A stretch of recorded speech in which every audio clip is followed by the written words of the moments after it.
আমার মনে আছে যে আমাদের এত ক্রাইসিস চলছিল যে আমার একটা মামাতো বোনের বিয়েতে আমাকে ইনভাইট করা হয়েছিল, বাট আমার কোনো টাকা ছিল না।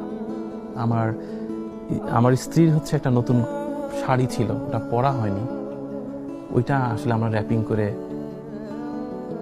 দিয়েছিলাম ওই বিয়ে বাড়িতে, এবং সেটা জানাজানি হয়েছিল, কোনোভাবে জেনেছিল যে জুয়েল তার ওয়াইফের শাড়িটা দিয়ে গেছে এখানে।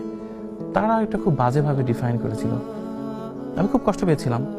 আমার মনে হয়েছিল যে আসলে কারো মানে পরিহিত কাপড়ও তো একটা মানুষের জন্য দোয়া বা আশীর্বাদ, তো এটা তো ও পরেনি, ও খুব আঘাত পেয়েছিল যে আমাদের কোনো টাকা ছিল না।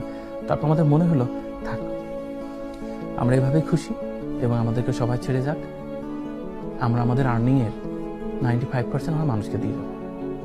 এবং যেহেতু ওর ভিতরে একেবারেই লোভ নেই,